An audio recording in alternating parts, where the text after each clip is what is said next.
Bienvenidos a una nueva edición de Volvamos a la Palabra, desde el púlpito de la Iglesia Comunidad Cristiana de Adoración, la Iglesia del Centro, en Arecibo, Puerto Rico.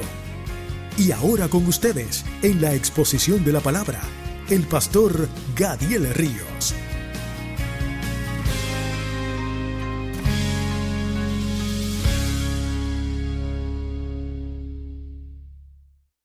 Vamos a comenzar una nueva serie hoy.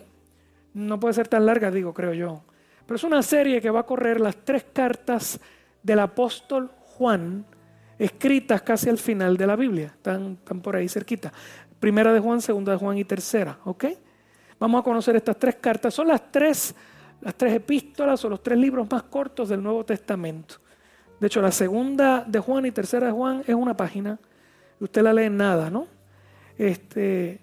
Y están seguidas en su Biblia para aquellos que saben muy bien navegar su Biblia. Después de las 3 cartas está una carta bien cortita de Judas. No el que se ahorcó, no lo hubiera escrito. Otro Judas que había. Había 2 Judas entre los discípulos. Ok, por si acá. Y luego está Apocalipsis. Así que es bien atrás en su Biblia. Bien atrás. ¿Bien? Apocalipsis también se entiende que fue escrito por Juan. ¿Por qué se escriben estas 3 cartas? ¿Por qué se escriben? Ya la iglesia había crecido en número, había muchas iglesias regadas, no solo en Jerusalén, estaban por toda Asia. Asia Menor, lo que usted conoce hoy como Turquía. ¿Ok? Esa porción de Turquía en el norte, pues eso es lo que llama Asia Menor en la Biblia. Y estaba regado hacia Grecia, y por eso usted ve Éfeso, usted ve Corinto, eso es Grecia. Y ya estaba en Roma, por eso usted ve la carta a los romanos. No hay una carta a los españoles porque le cortaron la cabeza a Pablo. Si no hubiera escrito una carta a los españoles también. ¿Bien? Pero había llegado hasta ahí, en el tiempo del Nuevo Testamento que usted tiene frente a usted en la Biblia, ¿no? Y cada congregación ya era local, ya había un grupito local que se reunía en alguna casa, no había templos, no había media, no había música, lo que había era gente se reunía en las casas y había a través de toda la ciudad casas, usualmente casas de gente adinerada que podía recibir, ¿verdad? Mucha gente, sí, la iglesia tenía gente adinerada, gente pobre y tenía que ser una casa grande que pudiera llegar un grupo de personas y estar allí. Y así que cada congregación, con el tiempo los apóstoles fueron predicando aquí y gente se convertía y dejaban una iglesia y después caminaban y se iban a otro sitio y predicaban aquí, fundaban una iglesia y la dejaban ahí y seguían caminando. Así que donde había una congregación había que dejar a alguien a cargo. Con el tiempo eso comenzó a llamarse como los pastores ancianos y en su momento presbíteros. El anciano era el título de los pastores, había varios de ellos en cada congregación local. Cuando hablo de congregación local, hablo de una casa donde había una gente. Así que había al menos más de un anciano usualmente que cuidaba esa iglesia local. Así que usted tenía, cuando Pablo en un momento dado en Efesios 4:11 habla de los ministerios de la iglesia, habla de apóstoles, profetas, evangelistas, pastores y maestros. La realidad es que el pastor y el maestro se quedaba localmente. Los pastores, los que aconsejan, los que exhortan, los que velan, porque no entre falsa doctrina a la iglesia. Y los maestros que enseñan, ¿ok?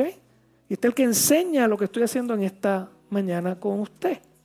Mientras tanto, los apóstoles seguían viajando, los profetas con ellos y los evangelistas. Así que usted tenía doble ministerio en la iglesia, ministerio itinerante, ¿ok? Itinerante significa que va de lugar en lugar. Y el pastor y el maestro que queda en la congregación. En escritos antiguos de los padres de la iglesia decían, si un profeta se queda de los itinerantes, no vamos. Si un profeta se queda mucho tiempo en ese lugar, sáquelo de allí, bótelo. Los que tienen don profético aquí quietos se quedan aquí. Eso no es. Pero el punto es que en ese tiempo su ministerio era caminar. Porque estaban evangelizando. ¿Me estoy explicando? Ok, no me busque yo un problema aquí ahora. Porque su ministerio era evangelizar, el apóstol era evangelista, el profeta, mientras el maestro y el pastor estaban locales. Esa manera de evangelizar trajo mucha bendición. Piensa en Pablo. Pablo tenía un equipo de trabajo que iba con él, el team evangelístico de Pablo. ¿Ok? Iba con él caminando por todo lugar. Pero así, como eso era de mucha bendición, y por eso vemos todas estas iglesias que se forman y todas estas cartas que están escritas a esas iglesias que se forman, comenzaron a haber equipos de trabajo de gente que predicaban disparates. Hoy los hay, siempre los ha habido. Estaba Pablo vivo, Pedro vivo, Juan vivo y ya había disparateros caminando. Y disparateros organizados. ¿Okay? Y empezó a haber grupos evangelísticos predicando herejías. Iban de iglesia a iglesia. No había internet, no había denominaciones, no había nada de eso. Así que cuando alguien llegaba a una ciudad y decía, soy cristiano, ¿dónde está la iglesia? Todo el mundo lo dejaba entrar. Y se paraba al frente y empezaba a decir 4 artes disparates. Recuerde, no había Biblia. Lo que había era el Antiguo Testamento, que es un libro básicamente judío. Y ahora estamos hablando de iglesias que están en todos los lugares gentiles, que no son judíos. De momento, la iglesia está un poquito asustadita porque si lo que esta persona está diciendo es cierto o no. Pero no suena igual a lo que me dijo el apóstol Pablo o el apóstol Pedro. No es lo mismo. No dijo lo mismo. ¿Están conmigo? Ok. Pero no sé cómo pasar juicio de eso que me han hablado. O sea, lamentablemente con el tiempo había grupos de estos que se les vio la costura. Iban a los sitios buscando dinero, buscando que los acomodaran y los tuvieran por largo tiempo como si la iglesia fuera un hotel. De hecho, estaba leyendo un poco que cuando usted llegaba a una ciudad, lo que podría pensar que es un hotel también era el brothel. Brothel es el prostíbulo. Así que los pastores o los apóstoles o los profetas o los evangelistas que llegaban no se podían quedar allí. Necesitaban que alguien de la iglesia los recibiera. Pero empezaron a pasar estas cosas donde hay gente que empezó a buscar dinero, a buscar. Por eso usted va a ver a Judas, a Pedro, hablando de los que aman el vientre, los que aman el dinero. Inclusive hacer aberraciones. Habla de gente que venía a predicar y se llevaba cautivas las mujeres. Empezó a haber inmoralidad sexual con estos predicadores. ¿Okay? O sea, yo quiero que usted entienda que los problemas de la iglesia existen desde el tiempo en que los apóstoles están vivos. Y Pablo tiene que hablar contra eso. Pedro tiene que hablar, Judas tiene que hablar y Juan también. Para el tiempo de estas 3 cartas, el apóstol ya era un ancianito. De hecho, Juan fue el único apóstol que llegó a una vejez extrema, una vejez bien extraña porque ese tiempo la gente no duraba tanto. ¿Okay? Pero se entiende que Juan duró más de 90 años, una cosa bien fuerte. Bien, así que estas 3 cartas las escribe siendo un viejo y Apocalipsis usted sabe que es cuando lo llevan a la isla de Patmos. Hay gente que entiende que no es el mismo Juan, que es otro. Hay todo tipo de debate. Usted no se preocupe, por ahora es Juan. Apóstol Juan y es un viejito. Está bien chavadito. Así que usted va a ver que Juan,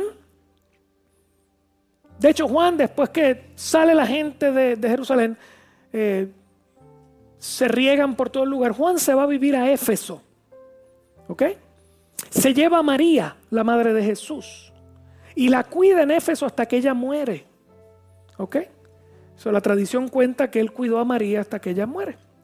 Y allí se dedicó a ministrar a las iglesias del Asia Menor. Posiblemente las mismas 7 iglesias que cuando usted lee Apocalipsis, ¿se acuerda de Apocalipsis? Que cuando usted lo abre hay 7 iglesias que le envían un mensaje. Eso es lo que se llama una carta circular. En vez de ser una carta personal, es un sermón gigantesco, una carta circular. Y decía, a las 7 iglesias que están en el Asia Menor. Posiblemente serán las mismas iglesias que él ministraba. Juan, por ser el último discípulo que había visto a Jesús, era muy venerado, muy respetado. Le llamaban el anciano. Más allá de decir anciano de una iglesia local, era como el anciano, el que queda. No sé si lo ven, ¿no? Así que posiblemente él era un presbítero, lo que llamamos hoy en día un presbítero, alguien que vela varias comunidades de fe. Posiblemente las 7 que le escribe en Apocalipsis. Así que con ese título, con toda esa veneración, Juan se ve compelido, se ve en necesidad. Compelido es palabra de domingo, porque tengo que tener un poquito de caché a veces, ¿ok? En necesidad, por si acá no sabía, de hablarle a sus iglesias. En este caso le envía a una iglesia en particular y luego a otra y al final le envía a todas.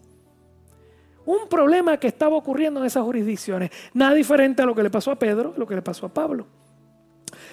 Escribirle a la iglesia cómo lidiar con el problema de la falsa doctrina sin perder el amor. Dígalo conmigo, ¿cómo lidiar con la falsa doctrina sin perder el amor? Porque el amor es la marca esencial del creyente. De hecho, Juan le dice en el profeta del amor, el apóstol del amor. Si usted lee el Evangelio de Juan, si usted ve las 3 cartas, cuando lee Apocalipsis se le acabó el amor, pero en las 3 cartas, todo es amor, amor, amor, amor. Cuando lleguemos a primera de Juan, usted va a ver. Lo repite y lo repite. Y uno, ay, Dios mío, ya, te quiero, ya, déjame. Todo es amor. Bien, así que la marca esencial, de hecho yo quiero que usted entienda que el Señor es bien bueno con nosotros. Nosotros venimos de haber estudiado lo que es devoción con Dios, lo que son las disciplinas espirituales que hacen que crezca el carácter de Dios en mí. Y el carácter de Dios en mí es cómo trato a los demás, ¿se acuerda? Amabilidad, paciencia, bondad, todo ese tipo de cosas que se cierra o se amarra todo con ¿qué? ¿Cuál fue la última la semana pasada? ¿Con qué se amarran todos los frutos del Espíritu? Con el amor. Al final del día, de hecho, Cristo lo dijo, la gente conocerá que son mis hijos porque se aman los unos a los otros como yo amo al Padre. Al final del día la marca de un cristiano es cómo se lleva, porque en este mundo la gente no se lleva, la gente se destruye. Nuestro corazón está lleno de maldad y de cualquier forma, manera vamos a buscar de sacarle ventaja al otro y destruir al otro. Y cuando se junta gente que ni se conoce, ni tiene interés el uno por el otro, ni le puede sacar beneficio a ninguno, y de momento empiezas a amarlo de una manera profunda, hay algo que está operando ahí, se llama el Espíritu Santo, que está poniendo el amor de Dios en nosotros hacia los demás. ¿Okay? ¿Sí o no? Cuando usted saca un rato para orar por alguien, yo le digo a usted, recuerde esa carita, ore la semana por él. Usted está mostrando amor. Usted no tiene por qué orar por nadie, ore por usted. Por sus cosas, bien egoístamente como hacemos en el mundo. 1 para mí, 2 para mí, 3 para mí, todo para mí. Pero de momento empiezo a orar por los demás. Empiezo a llamar a los demás, empiezo a buscar a los demás, empiezo a ver cómo están. ¿Y qué me ha dado a mí? El Robin Hood, que amo a todo el mundo. El amor de Dios me siguió. Así que Juan al final del día dice, la marca de las iglesias es el amor. Pero tenemos un problema, que hay gente que está tomando ventaja de nosotros, está dañando la verdad de Dios. Y si se daña la verdad, se daña la iglesia. Entonces, ¿cómo lidiar con la falsa doctrina o la tergiversación de la verdad sin perder el amor? Es la idea de las 3 cartas que están ahí. Dicho de otra manera, ¿cuál es el balance adecuado entre la verdad y el amor? Dígalo conmigo, el balance adecuado entre la verdad y el amor. ¿Cómo se relacionan las 3 cartas? Parece que Juan recibió algún reporte. Juan está viejo, ya no se puede mover tanto. Algún reporte de que alguien en una de las iglesias estaba enseñando algunas ideas muy novedosas, o sea, ideas falsas, en las iglesias. Aparentemente eran traídas por esos predicadores que venían corriendo por todos lados y la gente se había confundido. Le dicen, Juan, en la iglesia tal, del barrio tal, no sé, la de Éfeso, la Odisea, cualquiera de las 7, llegó alguien hablando esta cosa y ahora está todo el mundo bien confundido, porque tú nos dijiste esto, pero esta gente dice esto otro. ¿Ok? Entonces, había habido una reacción en 2 extremos. Escúchame bien. En segunda de Juan, él le escribe, dice que le escribe a una señora, realmente le escribe a una congregación. Bien, en el griego se podía usar el nombre de señora para la congregación. Sí, le dirige a una fémina y le dice, una gente que está llena del amor cristiano, escúchame, gente que ama mucho y que ama bien. Y en segunda de Juan él le dice a esta gente, no están discerniendo bien lo que les dicen, porque están abriéndole las puertas a cualquiera que llega, que dice que es creyente, y cuando le abren las puertas y le dan el púlpito y explican lo que sea, ustedes lo reciben con gozo. Y en la segunda de Juan la vamos a ver hoy. Usted va a ver que les dice, gente, bótenlos de su casa. Somos gente de amor. Bótenlos de su casa. en esa primera iglesia había un problema de amor sin verdad. Y cualquier congregación puede caer en eso. Amarnos tanto y amar a todo el mundo que no nos atrevemos a decirle las cosas como son. No nos atrevemos a volver a hablar del pecado. Porque no queremos que nadie se ofenda. Las cosas hay que decirlas con amabilidad, pero hay que decirlas. Mira a ver quién se perdió ahora. Esto no está fácil. No me llega, ahorita me llega a mí. Pongan en Ringer esas cositas. Ni en Ringer, eso va a salir.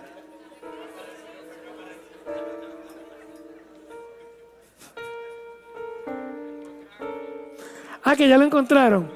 ¿Pues para qué me lo dicen? Díganselo a la familia. Gelado. Yo sé que es importante. Así que esta primera, lo vamos a ver hoy, es una congregación que le abre la puerta al que sea. Un problema de mucho amor sin verdad. Diga conmigo, amor sin verdad. En la tercera carta de Juan es el caso opuesto. Este señor, que es uno de los ancianos de la iglesia. Recuerda que le dije que en la iglesia local había ancianos, había muchos. Pero había uno que tenía guille de mandón.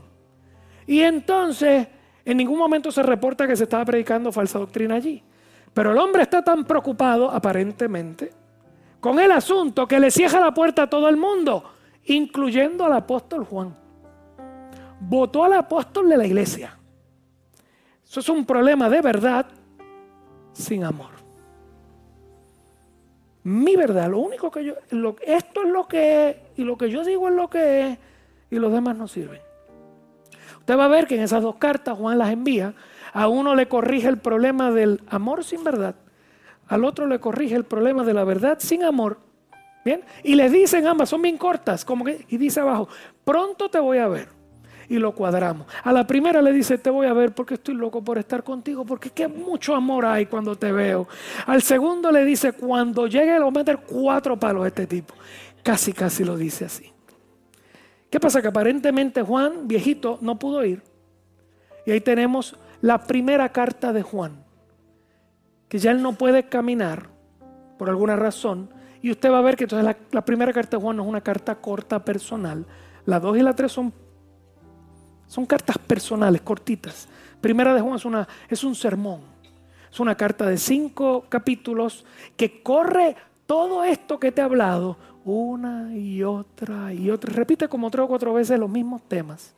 Pero es un sermón, es una predicación. Y es una carta circular, va corriendo por todas las iglesias.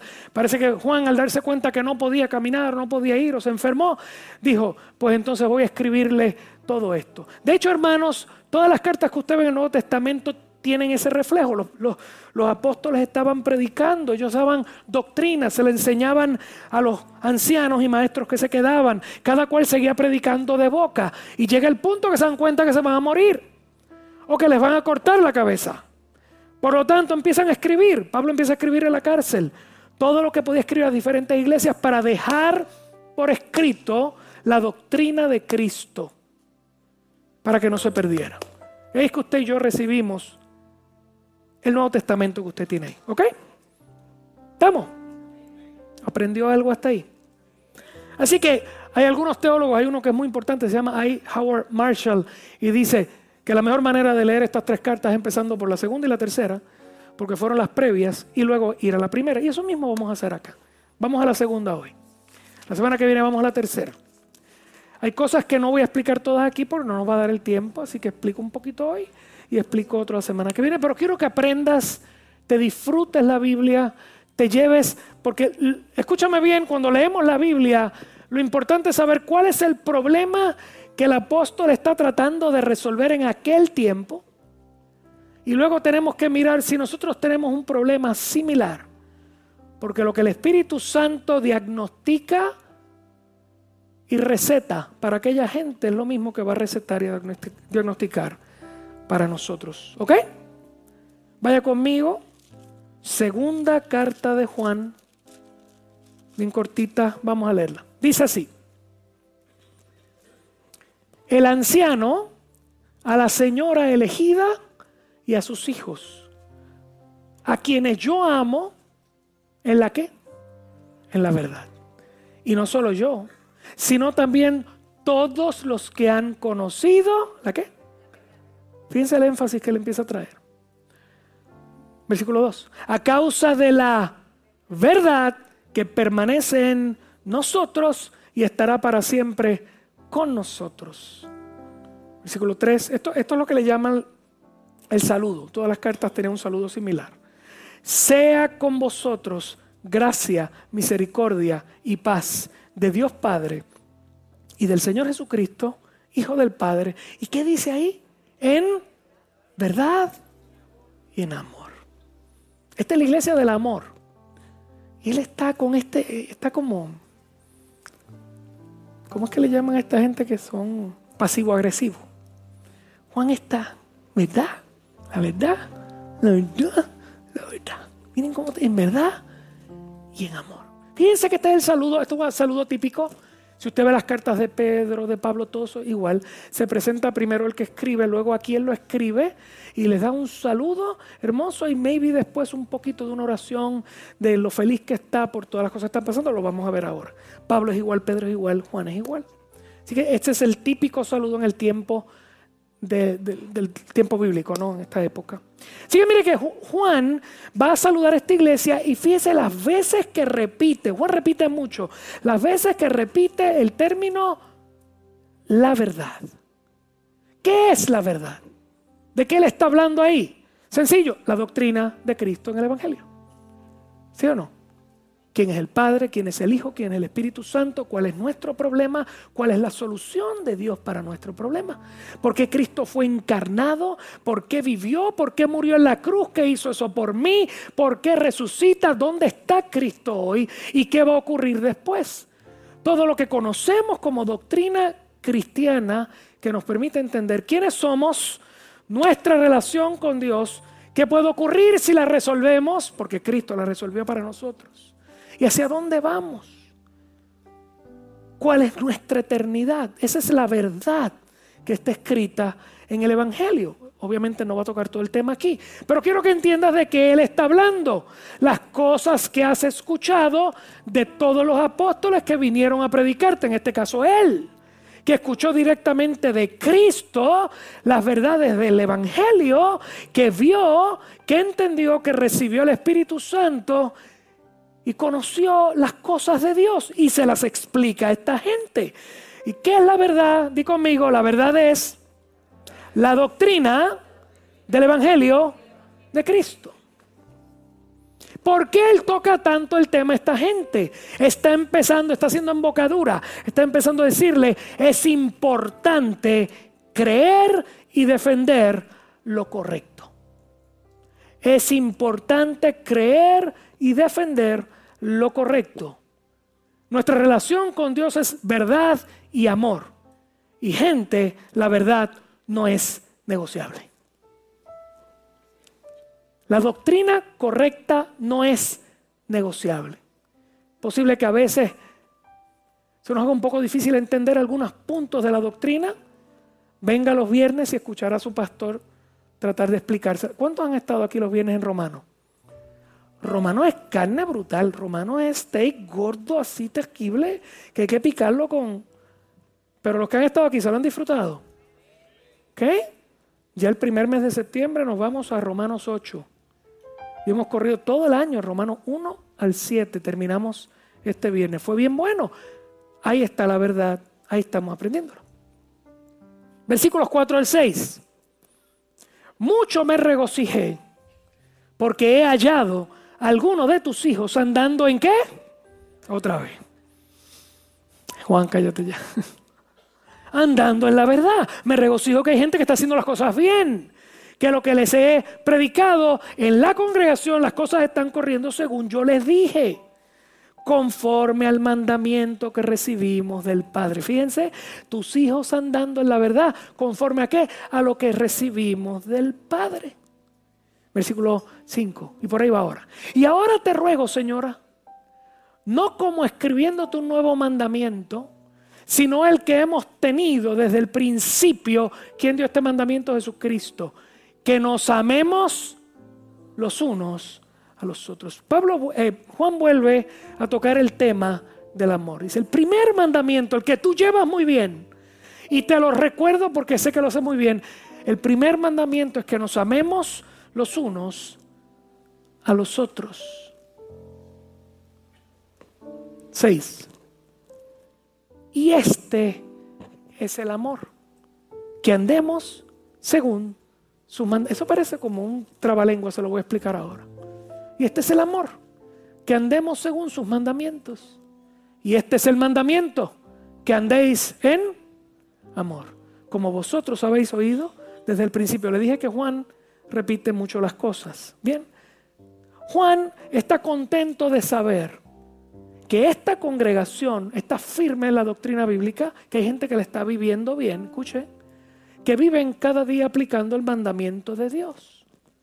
¿Cuál es el mandamiento principal? Cuando se lo preguntaron a Jesús, ¿qué él dijo? Amarás al Señor tu Dios con todas tus fuerzas, toda tu mente, toda tu alma. Y Jesús dijo, hay un segundo que viene después del primero. Amarás a tu prójimo como a ti mismo. Así que, ¿cuál es el mandamiento principal? Que os amen los unos a los otros. Porque si lo haces de corazón y en verdad, según el Espíritu pone en tu corazón, la gente va a saber que allí mora Dios. Donde la gente se ama y se cuida, allí mora ¿quién? Dios. ¿Cómo aplico ese mandamiento? Ese primer y grande mandamiento. Juan dice un trabalenguas aquí, pues andando según sus mandamientos. Y tú, ¿pero de qué está hablando? El gran mandamiento es que ames a Dios y ames los unos a los otros. Y después dice, ¿y cómo se ve ese mandamiento de que nos amamos? Que apliques todos los mandamientos del Señor. Gente, ¿cuáles eran los mandamientos del Señor? Solo hablamos el viernes aquí. ¿Recuerdan los mandamientos de Moisés allá en el monte Sinaí? ¿Se acuerdan? Los primeros 3 tenían que ver con mi relación con el Padre. Pero los próximos tenían que ver con mi relación con los demás. No adulterarás, ¿se acuerdan? No codiciarás, no robarás, no dirás falso testimonio.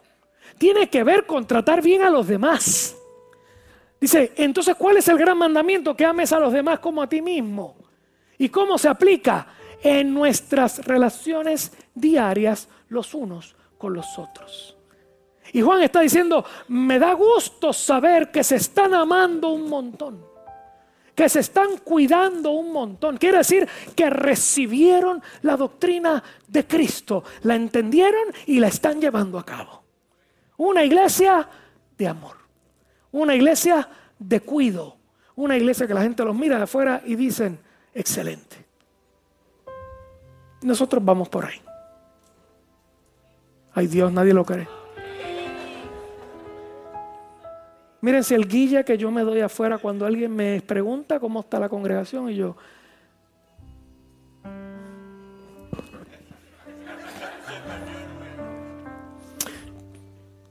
Cambia esa compañía que te dijo tardísimo.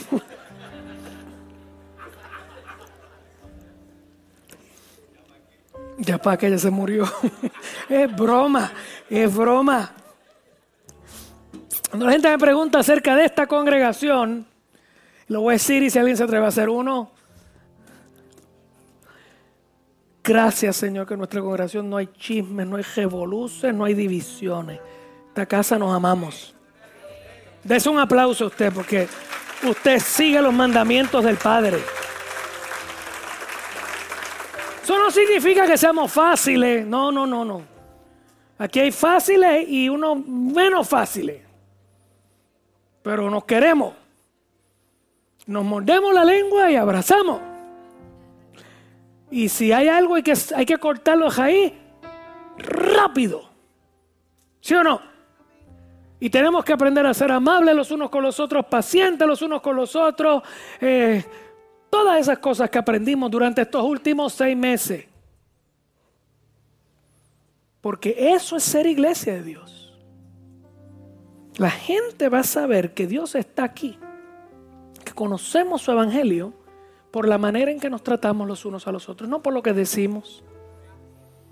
No por lo que decimos. Es como se ve el ambiente acá.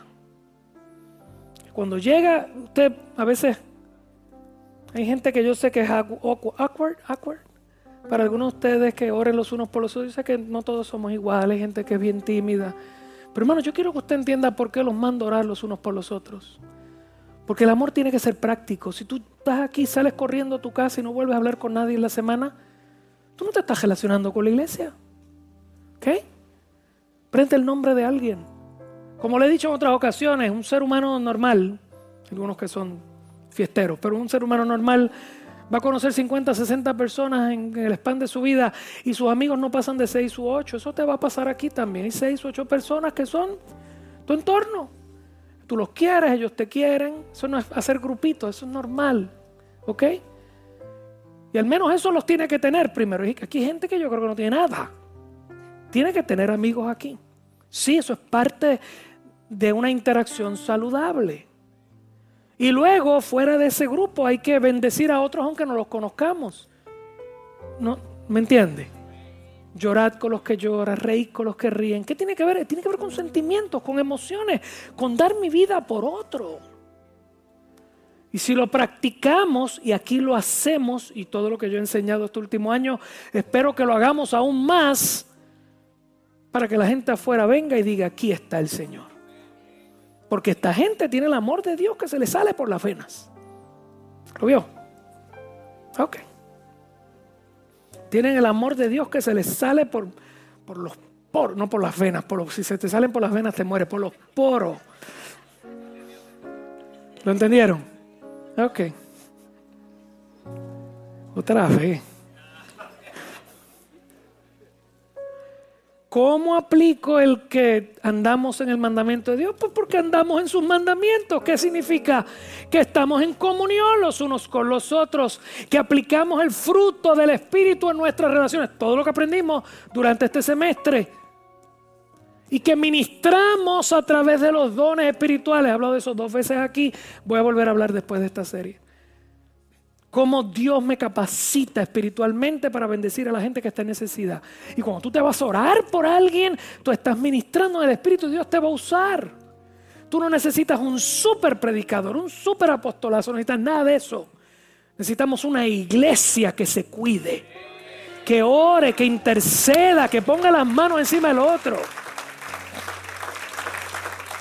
Tienes que hacer cita con nadie. Tienes que agarrar el teléfono y llamar a uno de esos 5, 6, 7 que te ama y decirle, ora por mí que estoy en necesidad.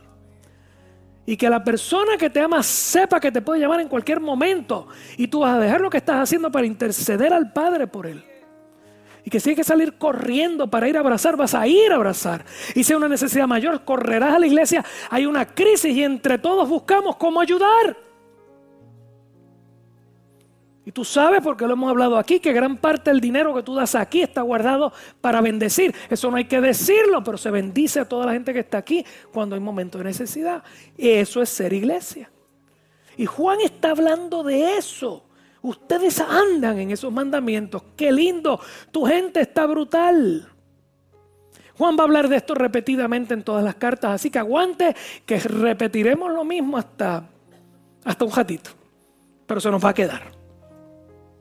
Y luego que él le dice, qué lindo, han aprendido la doctrina que les di porque se ve. Pero quiero advertirles algo. Se aman un montón, pero necesito que tengan un poquito de discernimiento. Versículo 7. Porque muchos engañadores han salido por el mundo, que no confiesan que Jesucristo ha venido en carne.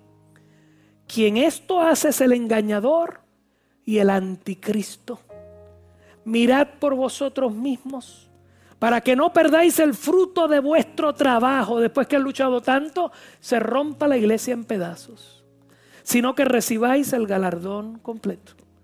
Cualquiera que se extravía y no persevera en la doctrina de Cristo, no tiene a Dios. Fuerte, muy fuerte.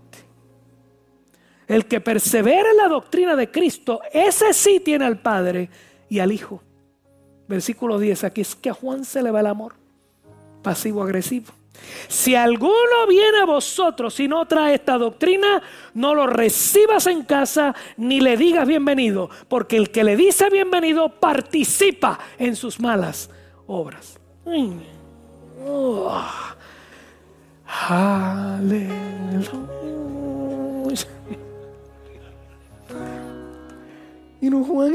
joven chulito. Se le fue. Se le fue. Yo quiero que usted entienda que esta gente tenía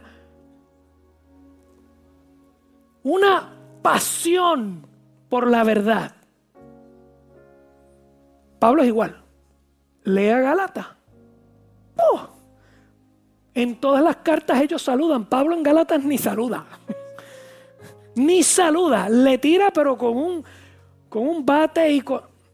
¿Qué pasa con ustedes que después que empezaron? En Gálatas Pablo le dice, después que empezaron bien, vienen a dañarse. ¿Qué espíritu fue el que ustedes recibieron? Pues Juan está hablando hacia aquí. Esto es una iglesia de amor. Una iglesia que está dando un testimonio perfecto, pero le ha llegado, siempre hay chismoso, le ha llegado el informe de que hay falsos profetas predicando una falsa doctrina. No la voy a explicar hoy, toma un rato, la voy a explicar la semana que viene. Las 3 cartas tienen que ver con la misma falsa doctrina. Es el incipiente, es el comienzo de lo que luego se llamó en la iglesia el gnosticismo, que creció bien fuerte en el 2º siglo. Pero aquí estamos hablando del 1er siglo de la iglesia cristiana.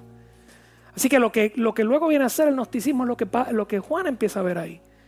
Y ahí usted ve que dice, fíjese que él agarró, y porque el gnosticismo en particular bregaba con ese asunto, comenzaron a negar que Cristo había venido en carne. Una de las doctrinas básicas, por lo que usted come lechón asado en los diciembre, es la encarnación o el nacimiento de Cristo. Y aleluya por el lechón. Si aquí pelearíamos por esa doctrina. Y Juan dice, hay gente que ha salido por allí que ha empezado a explicar o a decir que lo que nosotros le predicamos a ustedes de que Cristo es el Hijo de Dios eterno, que se metió en un cuerpo, se encarnó y vivió entre nosotros y fue real y comía y bebía y lo tocamos. Usted lo va a ver en 1 de Juan. Dice, a ese lo vimos y lo tocamos y hablamos con él y vimos su gloria. Y de momento esta gente está diciendo por ahí que eso no es cierto.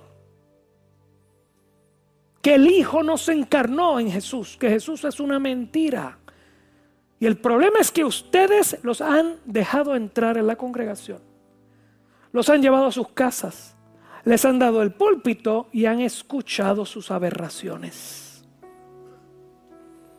Y es que Juan dice que se les acabe el amor y les dé un poquito de discernimiento.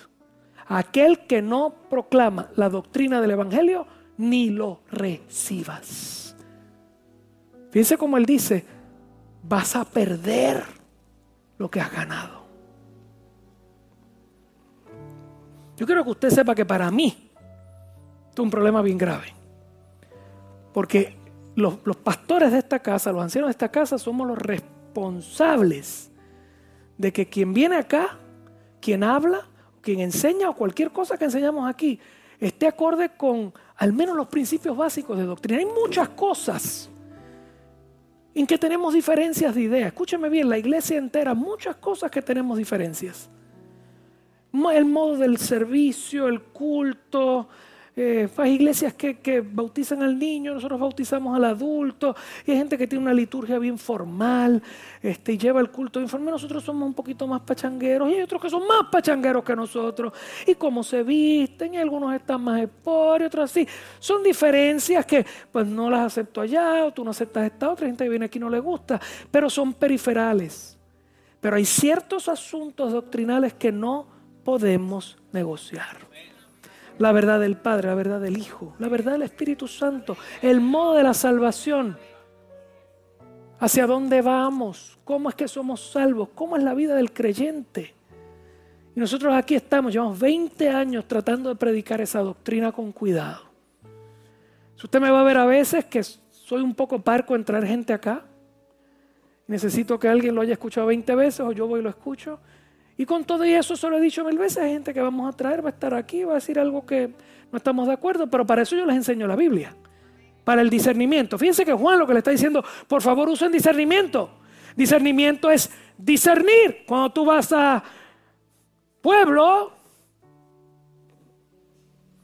¿qué voy a discernir en pueblo? Tienes 2 marcas. Y miras para atrás el pote y te pones a mirar los ingredientes y hay algo ahí que es malo. Y tú dices, no, este no. Porque aunque se ve tan rico al frente la foto de esas habichuelas, por detrás le echaron cianuro. Es relajo. Pero más o menos, para que entiendas. No, eso no va. Tengo que con este que es natural, que viene así, viene asado. Tú disiernes entre lo que te puede hacer bien y lo que te puede hacer mal. Pues tú tienes que saber Biblia para que cuando escuchas, disiernas. No es que el que viene aquí es malo. Yo quiero que usted entienda que los primeros 3 siglos de la iglesia hubo muchas herejías y no era de gente mala, eran cristianos. Pero había todavía issues de entendimiento. Ejemplo, sobre todo los primeros 3 siglos, de quién era Cristo. Eso fue uno de los issues más fuertes de la iglesia. ¿Quién es Cristo? ¿De verdad es Dios o es un hombre que vino el Espíritu encima de él y después se fue? Eso es lo que esa gente estaba predicando. Y así por el estilo, había mucha confusión. Y la iglesia tuvo que juntarse y volver a la palabra y estudiar y decidir, y esto es lo que vamos a creer. Así que no todo el mundo que predica algo raro es porque es malo. ¿Ustedes recuerdan cuando la Biblia habla en Hechos de Pablo, que tenía 2 amigos llamados Priscila y Aquila? Y estaban juntos y fueron juntos en Corinto y después en Éfeso. Y llegó un predicador joven y muy dinámico, se llamaba Apolo. Era tan bueno que tenía seguidores. Y predicó un día en la iglesia y Apolo y Priscila lo escucharon y dijeron, este disparatero. Y dice que se lo llevaron a una esquina y hablaron con él y le explicaron mejor el camino de Dios. Y lo enviaron a seguir y el hombre fue predicando mejor. Así que no necesariamente estoy diciendo que todo el que un día veamos acá dice algo que no es lo que yo le he predicado. Pues mire, vamos a discernir, no es su corazón. Pero llega el punto, Juan está ahí diciendo, esta gente es mala. Esta gente salió de nosotros y están empecinados, después que los hemos tratado de corregir, empecinados en hablar falsa doctrina. A esos no los puedes recibir. Y ahí se pone la cosa fuerte. Y empieza, pero usted ve las redes, pero ¿por qué ustedes se dividen tanto? Por eso no estudiamos doctrina, porque la doctrina divide. Esa es la idea. ¿Me entendió? Ay, no explique doctrina, pastor, eso divide. Es que esa es la idea. Yo necesito saber dónde estoy parado, en qué cosas estoy dividido que no son importantes, por lo tanto puedo abrazar a mi hermano, aunque no creamos exactamente lo mismo, y en qué cosas no lo puedo dejar entrar. Y eso es lo que Juan está trayendo aquí. ¿Por qué es tan importante estar firmes en la verdad mientras seguimos el amor? Escúchame bien, un desbalance de estos 2 principios, verdad o amor, va a hacer caer la iglesia. Una iglesia que ama a todo el mundo pero no sabe hablar la verdad, eventualmente se va a destruir. Una iglesia que se cree que lo sabe todo y no puede amar, pues lo que sabe no le ha pasado al corazón, se le quedó en la cabeza. Eventualmente se va a destruir. Porque nadie quiere ir a un sitio. Tengo calor. Estoy lindo, ¿verdad? Ya se acabó. Que no puedo. Alguien me vio tirando una vez eso y me dijo, como ven, hijín, la gente se va a caer ahora. Bueno, si pasa.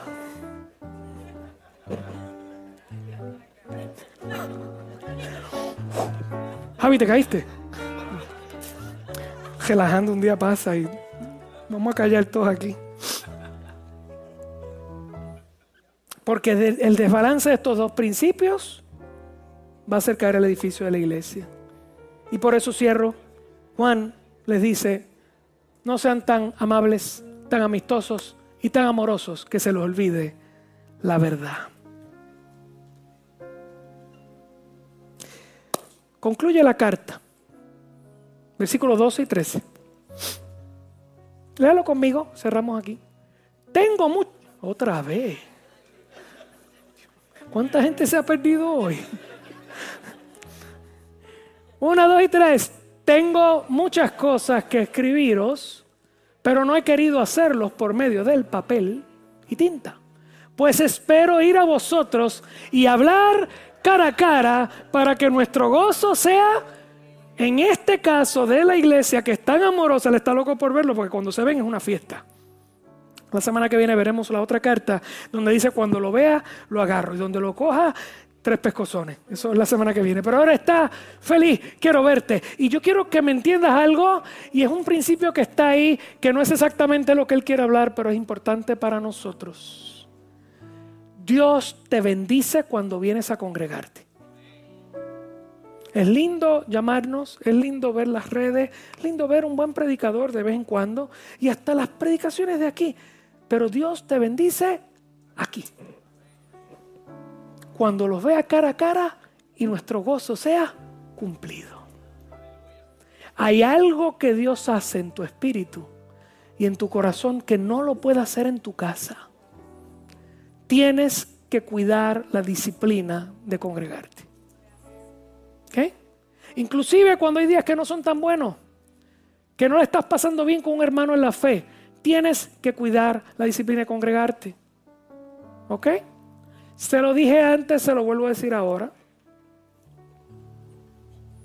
Viernes Santo. Aquí había como aquí hay 330 sillas puestas. Había 400 y pico personas aquí. Los bomberos nos iban a botar. Se llenó esto, Dios. Entonces, Joey estaba dando vueltas por todos lados. O sea que Joey es el que los conoce a todos ustedes. Yo no me sé los nombres, pero él es el que sabe. Joey, ¿esta gente quién es? Visita. Me dice, no, todos son de aquí. El promedio de gente aquí los domingos es de 280 a 300 personas. O sea que todos los domingos aquí faltan 150 a 170 personas de esta iglesia. Aleluya.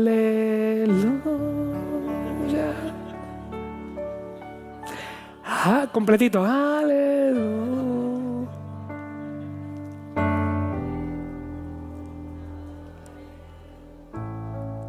Vienen una vez cada 2 meses. El verano y el invierno le da frío y en primavera están recogiendo girasoles, no sé qué. Y vienen una vez cada 5 semanas aquí. Entonces, no sé si es que se llaman, te toca a ti, pues yo no voy. No puede ser. O sea, el problema es que ahora mismo hay 150 personas que no me escucharon decirlo. Vamos a poner como Juan, pasivo-agresivo. Uno no puede ser tan irresponsable. Aleluya.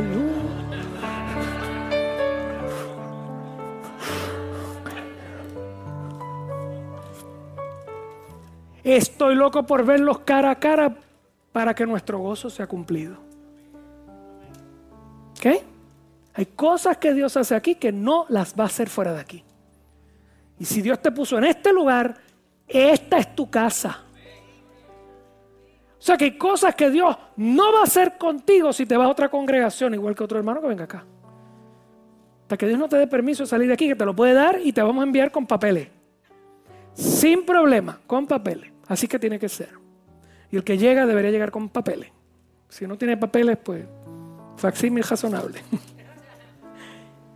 Pero mientras estás y Dios te trajo, este es el lugar para ti, tienes que estar aquí. Porque aquí es que tu gozo va a ser cumplido. Dale un aplauso al Señor, por favor.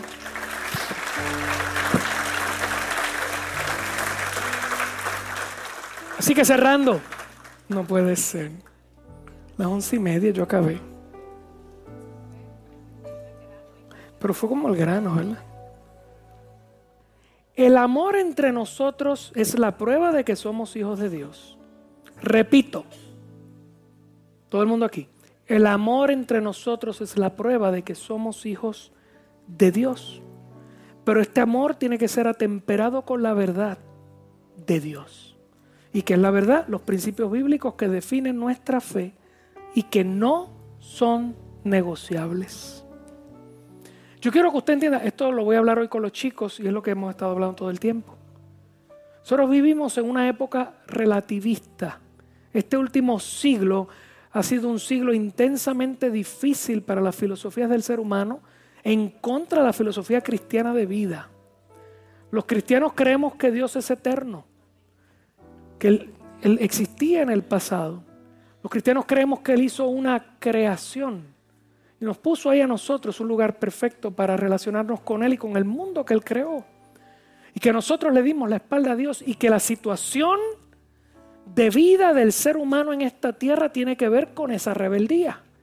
Por eso hay muerte, destrucción, hay enfermedad y decaimiento. Y hay todo tipo de pecados. Y los cristianos creemos que nuestra situación con Dios es de muerte, porque la Biblia lo dice. La paga del pecado es ¿qué? Muerte. Y estamos todos destituidos de la gloria de Dios. Y que Él en su misericordia, por su propia iniciativa, decidió hacer algo para cerrar el cerco o el abismo que había entre nosotros. Y Él mismo desciende y se viste de hombre. Y agarra el pago que le debemos, que es nuestra vida, y Él la pone por nosotros. Para que todo aquel que en Él cree no se pierda, mas tenga ¿qué? Vida eterna, porque los cristianos creemos que hay eternidad. Que el aquí y ahora no es lo único que existe. Resulta que las filosofías que nos están vendiendo en la universidad de nuestros chicos, y filosofías que te venden en los anuncios de televisión, radio, en todo lugar, es otra. Es la filosofía secular. Yo no sé si existe el futuro. Yo no sé si existe eso que dice la Biblia. Por lo tanto, me ubico en el aquí y el ahora. De hecho, esto existía desde el tiempo de Pablo. Pablo lo escribe cuando dice, y esta gente dice, comamos y bebamos, que mañana moriremos. No hay más nada. No sé lo que hay después de esto. ¿Ok? Y bajo esa filosofía que vivimos hoy, estamos en el punto que se llama el relativismo. Diga conmigo relativismo. Donde cada cual define su verdad. Si funciona, si lo siento bien. Eso fue. La última vez hablé con los chicos del existencialismo. Si se siente bien, debe estar bien. Y hoy vamos a hablar del pragmatismo. Si funciona, está bien.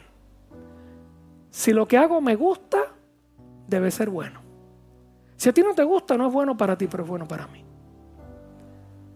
Si lo que hago funciona en mi vida, está bien. Si no funciona contigo, el problema, esa es tu verdad y yo tengo mi verdad. La gente hoy vive así y te lo dicen. Te lo dicen. Yo tengo mi verdad, tú tienes la tuya, tú allá feliz con la tuya, no te metas con la mía. Gente, eso no es sostenible. Porque un día tu verdad y la mía van a ¿qué? Y el día que choquen, ¿quién es el juez entre nosotros? Si lo otro que hizo esta sociedad es decir que Dios no existe. Así que si no hay juez, nadie puede pasar juicio. Tu verdad y la mía van a chocar y nos vamos a destruir. De hecho, nosotros estamos viendo el colapso de la sociedad occidental en este tiempo. Por eso lo que Juan dice es tan importante para nosotros. La iglesia tiene que pararse en la verdad de Dios. Y no puedo cambiar el mensaje porque a ti te está funcionando algo que acá dice que está mal. Lo que es malo está mal aunque todo el mundo lo haga. Y lo que está bien aunque nadie lo quiera hacer. Y la iglesia está como baluarte y columna de la verdad. Dale un aplauso al Señor.